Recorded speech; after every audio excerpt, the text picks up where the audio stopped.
Dans cette vidéo, je vais vous donner mon retour d'expérience sur la paire de chaussures Speed Asso 2 de chez Salomon.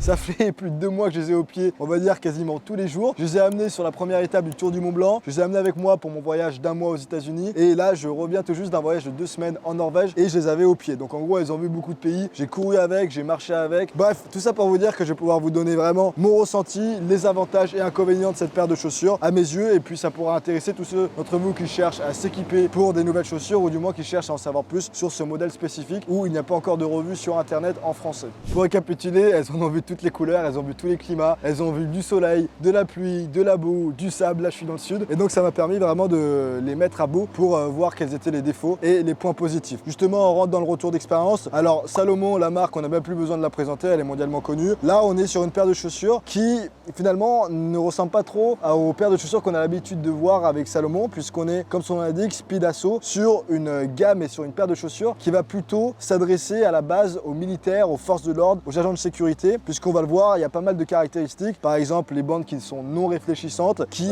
va pouvoir intéresser toutes ces personnes-là qui travaillent plutôt au niveau des forces de l'ordre. Maintenant, bien sûr, vous l'avez compris, elle n'est pas limitée qu'aux forces de l'ordre et aux militaires. Ça peut également être super intéressant pour plein de civils qui cherchent une paire de chaussures polyvalente, légère et robuste pour vadrouiller un petit peu partout sans se prendre trop la tête. Avant de vous donner les avantages de cette chaussure et les inconvénients, quelques caractéristiques d'abord. Pour tous ceux d'entre vous qui veulent vraiment aller en détail dans les caractéristiques, je vous mettrai le lien vers justement le site où vous pouvez vous procurer ces chaussures et ça vous permettra d'en savoir plus sur le drop et sur d'autres détails que je ne vais pas couvrir dans cette vidéo. En tout cas, on est sur une chaussure mi-montante qui va envelopper la cheville. On est sur une pointure unisexe, chaussure qui est très légère, elle fait 320 grammes. On retrouve le système de lacet rapide Quick Lace très connu chez Salomon avec une petite pochette ensuite pour ranger le lacet. En termes de semelle, on est sur la technologie Contra-Grip propre à Salomon et ce qui est intéressant, c'est qu'on a des crampons en chevron qui vont vraiment permettre une bonne adhérence et une bonne accroche dans les terrains meubles, que ce soit dans la boue, sur de la terre pas forcément stable. Donc ça, c'était vraiment intéressant d'avoir ce genre d'adhérence, notamment lorsque j'ai fait la première étape du Tour du Mont Blanc. Il y a également une mousse EVA qu'ils appellent Energy Cell qui va tout simplement être utile pour venir absorber les chocs si vous marchez ou encore plus si vous allez courir.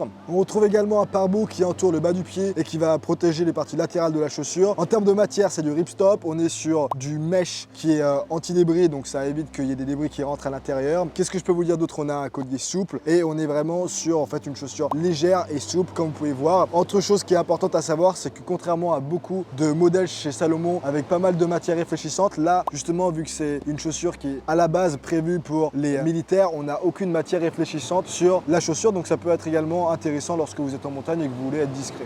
Et finalement, au niveau de la semelle à l'intérieur, on est sur de la technologie qu'ils appellent Ortholite ou Ortholite, je ne sais même pas comment ça se prononce, parce qu'il nous intéresse le plus. Tout ce qu'il faut savoir, c'est qu'elle épouse bien le contour du pied, donc c'est vraiment hyper agréable, c'est confortable, ça a une bonne respirabilité et une très bonne durabilité. Vous voyez là, je ne sais pas si vous voyez à l'intérieur, mais ça fait 2 mois que je les porte vraiment quotidiennement. Et alors bien sûr, il y a quelques traces sur la chaussure, notamment là les traces de sel, puisqu'on est juste à côté de la mer Méditerranée. Mais autrement, franchement, elle résiste très bien par rapport à ce que je l'ai fait endurer. Donc voilà pour les caractéristiques, c'est assez rapide pour ceux qui veulent en savoir plus. Je vous mets le lien dans la description. Le plus important, selon moi, c'est de vous donner mon retour d'expérience lorsque je les ai utilisées. Donc on va commencer avec le gros point négatif, c'est qu'elles sont pas du tout imperméables. Alors quand je dis pas du tout imperméable, vous allez dans de l'herbe un petit peu mouillée, votre chaussure va être trempée. Après, c'est pas vraiment un problème pour moi parce qu'elle sèche hyper rapidement et en termes de préférence, c'est peut-être une préférence personnelle, mais en règle générale, lorsqu'il pleut au long terme, même une chaussure qui est censée être imperméable, vous allez finir par être trempé de toute manière et après ces chaussures dites imperméables, elles mettent un temps énorme à sécher. Donc à choisir, s'il fait pas trop froid, je préfère avoir des chaussures qui se mouillent rapidement et qui sèchent rapidement. Voilà pour le gros défaut. Maintenant, alors c'est à peu près le seul défaut que je vais trouver. Autrement, on va parler des points positifs qui sont assez nombreux. Donc premier avantage, c'est leur polyvalence. J'ai été très à l'aise dans ces chaussures sur tous les terrains que j'ai fait ces 2 derniers mois, que ce soit en ville lorsque j'ai visité New York et Boston. En plus, au niveau esthétique, elles sont franchement très cohérente dans un milieu urbain, donc c'est pas comme des grosses chaussures de montagne qui passent pas partout. Là je trouve que ces chaussures passent vraiment partout. J'ai également fait donc de la rando en montagne, que ce soit sur le TMB, que ce soit en Norvège lorsque j'ai visité les fjords ou que ce soit sur les Appalaches en Caroline du Nord où je suis resté environ 2 semaines et j'ai fait quelques randonnées et vraiment elles ont été polyvalentes. J'ai pas une seule fois où je me suis dit ces chaussures ne sont pas adaptées. Alors bien sûr j'ai pas fait de l'alpinisme ni de l'escalade, mais vous avez compris ce que je veux vous dire. Deuxième avantage, ça va être sur le confort et la légèreté. Vraiment, alors vous connaissez ça Salomon, ils sont réputés pour faire des chaussures de trail qui bien sûr se doivent d'être légères. On a l'impression d'être dans une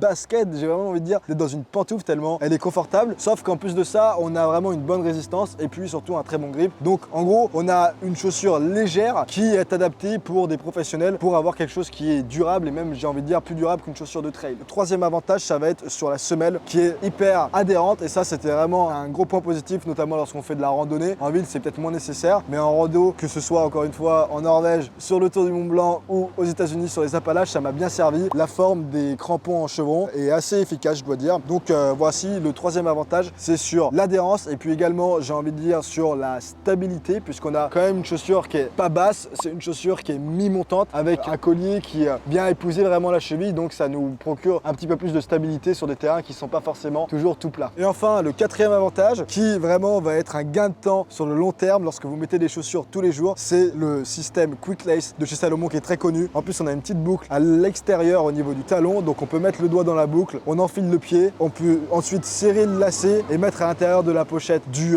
lacet Quick Lace et en l'espace de 30 secondes, vous avez la chaussure au pied et vous pouvez partir. Et ça vraiment, c'est une liberté d'esprit, on n'a pas besoin de faire des nœuds qui vont se détacher lorsqu'on est en rando. Le lacet n'est pas tout trempé, donc sur le long terme, c'est vraiment du temps gagné. Et voilà pour récapituler sur mon retour d'expérience. Point négatif, très peu imperméable. Point positif, bonne stabilité, bonne adhérence, beaucoup de respirabilité, beaucoup confort et vraiment beaucoup de légèreté et des chaussures qui sont vraiment très souples. Pour conclure cette vidéo, mon avis est vraiment très positif sur cette paire de chaussures. Ça va dépendre de ce que vous recherchez. Si vous recherchez une chaussure très imperméable, c'est pas ce qu'il vous faut. Si vous recherchez une chaussure qui vous maintient vraiment très bien au niveau de la cheville, chaussure montante, c'est pas ce qu'il vous faut. Mais si vous cherchez une paire de chaussures polyvalente que vous pourrez amener avec vous sur la majorité des terrains et une paire de chaussures légère et respirante, alors ça peut vraiment être une paire de chaussures qui peut tout à fait convenir. En tout cas, j'espère que cette vidéo aura pu vous aider dans vos choix. N'hésitez pas à me faire un petit retour. N'hésitez pas également à mettre dans les commentaires le type de chaussures que vous préférez et si vous en êtes content ou non. Avant de vous quitter, pour tous ceux qui veulent en savoir plus sur la randonnée, le bivouac et le trek en général, je vous invite à télécharger une vidéo, je vous mets le lien juste en dessous dans la description, qui vous permettra d'avoir 50 astuces de trek, de bivouac et de randonnée. Donc ça vous permettra vraiment de partir mieux préparé. Tout ça c'est gratuit et en plus de ça, ça vous permet de vous abonner à la newsletter dans laquelle je vous envoie quelques fois des petites astuces très sympas qui pourront vous être utiles. Autrement, pour tous ceux d'entre vous qui ont l'application Instagram, n'hésitez pas à me rejoindre sur cette application. En ce moment, je fais pas mal de jeux concours et j'en ai terminé là. Je vous dis comme d'habitude, prenez soin de vous, gardez la forme, gardez le sourire, c'est hyper important et à très bientôt pour une prochaine vidéo.